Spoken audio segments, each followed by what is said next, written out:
Can you talk a little bit about Yeah. how this can potentially really change things in the future Yes. with all of this data that you are collecting? Get excited when I get to talk about this. This is I'm excited something about that this. I think is going to be massive, huge game changer in the next decade. So we're building what I think is going to be the most comprehensive breast imaging database with the best data sets per patient, because we're picking up data that nobody's collected at the same time.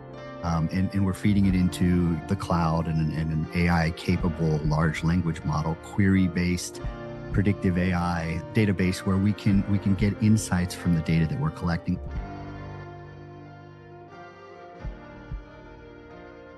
So what is actually really different about the patient experience once they get on the bus compared to walking into their doctor? Yeah, so everything is tailored to them. So it's one stop, which is the biggest difference in my mind. If you talk about the traditional screening process now, it's get a script from your doctor, get an appointment. It's like 10 steps. And then if you have dense breast tissue for screening breast ultrasound, it's like another 5 after that. It's a 2-step process.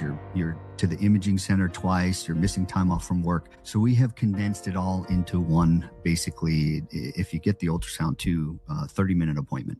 And that's it. And you don't have to bring a script. We have everything for you. And we basically do the whole thing right there. And then by the end of the day, we text you your results. So you don't have to lose sleep over it. Everybody kind of knows, early stage breast cancer is curable, late stage is not. And so that's the biggest thing. So if you get screened regularly, and this is one of the greatest success stories in medicine with breast cancer. I mean, it used to be terrible and people died all the time. And now that we have screening mammography, people, I know people that have gotten breast cancer twice or 3 times and they're doing great.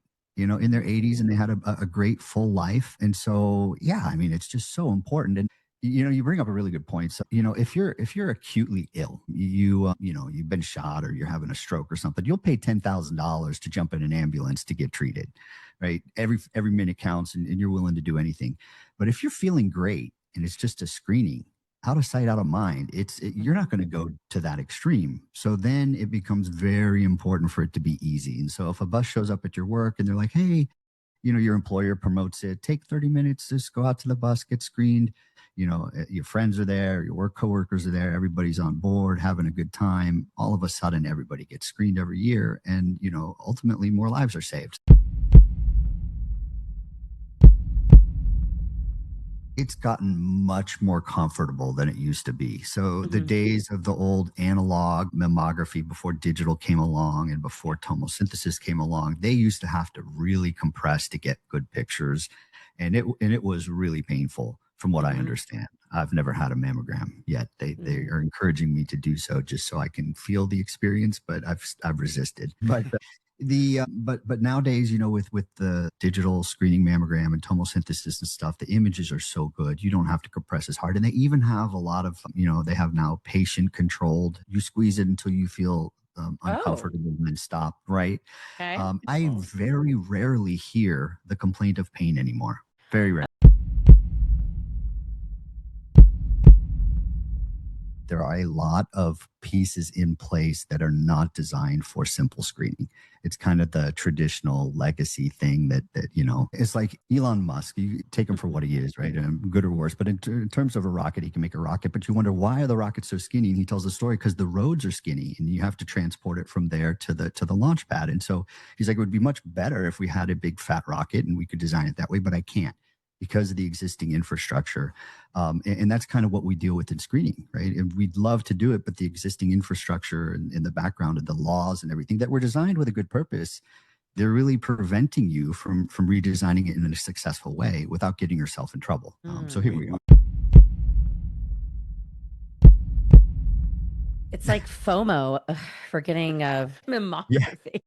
Yeah. Well, just the more that is the thing, though, the more you know, because if you can start pinpointing certain environmental aspects or anything, like you said, working day shift, night shift, like sleep patterns or stress levels. And the more you actually can say, we know this about this, the more people will say, oh, well, that's me. I need to do something about that.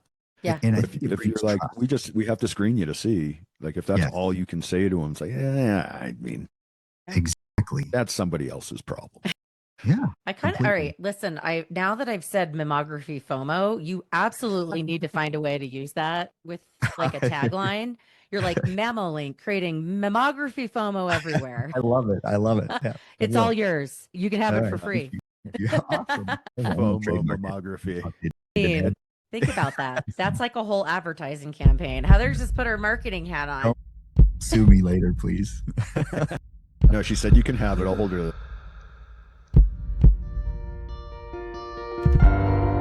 Thanks for joining us on the Healthcare Uprising. Make sure to hit those like and subscribe buttons before you go, and take a moment to think of a friend and hit that share button. You can find us on all the major audio platforms, and we've got video on YouTube if you want to watch us in action. You can also find us on social media on LinkedIn, TikTok, and Instagram. Just search Healthcare Uprising to find us.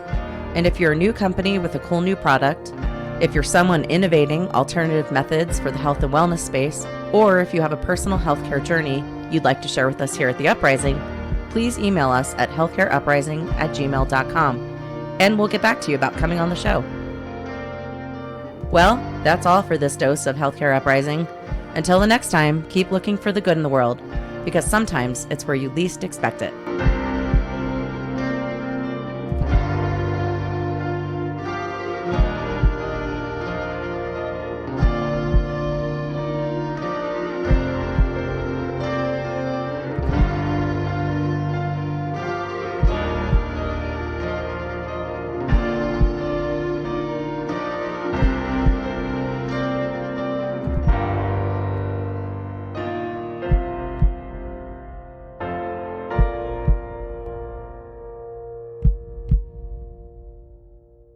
We are not doctors and we don't play one on TV. If you need medical advice, consult with your physician or a healthcare professional. This has been a Shut Up production.